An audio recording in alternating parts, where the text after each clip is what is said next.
ರಾತ್ರಿಯ ಕಗ್ಗತ್ತಲು ಸುರಿವ ಮಳೆಯಲ್ಲಿ ಹಳ್ಳದಲ್ಲಿ ಕಳೆದು ಹೋದ ಮಗು 12 ಗಂಟೆಗಳ ಬಳಿಕ ಕಂದಮ್ಮ ಪತ್ತೆ. ಮೂಡಿಗೆರೆ ತಾಲೂಕಿನ ಕೆಳಗೂರು ಕಾಫಿ ಎಸ್ಟೇಟ್ನಲ್ಲಿ ನಾಪತ್ತೆಯಾಗಿದ್ದ 1.5 ವರ್ಷದ ಪುಟ್ಟ ಕಂದಮ್ಮ ಕೊನೆಗೂ ಪತ್ತೆಯಾಗಿದೆ.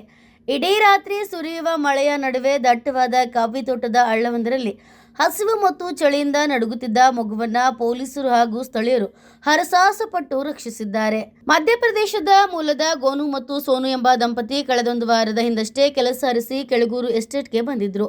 ಓರ್ವ ಮಹಿಳೆಯನ್ನ ಮಕ್ಕಳನ್ನ ನೋಡಿಕೊಳ್ಳಲು ನೇಮಿಸಿದ್ರು. ಶುಕ್ರವಾರ ಮಧ್ಯಾಹ್ನ ಮಗು ಅಳುತ್ತಿದೆ ಎಂಬ ಕಾರಣಕ್ಕೆ ಆ ಮಹಿಳೆ 8 ವರ್ಷದ ಬಾಲಕಿ ಜೊತೆ ಮಗುವನ್ನ ಎಸ್ಟೇಟ್ ಬಳಿ ಕಳಿಸಿದ್ರು. ಕಾಫಿ ತೋಟದ ನಡುವೆ ಅಡ್ಡಾಡಿ ಸುಸ್ತಾಗಿದ್ದ ಮಕ್ಕಳು ಮಧ್ಯಾಹ್ನ ಊಟ ಮಾಡಿ ಅಲ್ಲೇ ಮಲಗಿದ್ರು. ಈ ವೇಳೆ 8 ವರ್ಷದ ಬಾಲಕಿ 1.5 ವರ್ಷದ ಶಿವಂ ಎಂಬ ಮಗುವನ್ನ ರಸ್ತೆಯಲ್ಲೇ ಬಿಟ್ಟು ಮನೆಗೆ ಮರಳಿದ್ಲು.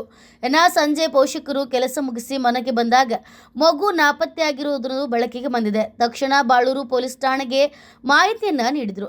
ಇಡೀ ರಾತ್ರಿ ಕಾರ್ಯಾಚರಣೆಯ ಬಳಿಕ ಬೆಳಗ್ಗೆ ಮನೆಯಿಂದ 500 ಮೀಟರ್ ದೂರದ ಹಳ್ಳದ ಬಳಿ ಮಗು ಪತ್ತೆಯಾಗಿದ್ದು, ಕಣ್ಣೀರು ಹಾಕುತ್ತಾ ಕಾದು ಕುಳಿತಿದ್ದ ಪೋಷಕರಿಗೆ ಹರ್ಷವನ್ನ ವ್ಯಕ್ತಪಡಿಸಿದ್ದಾರೆ.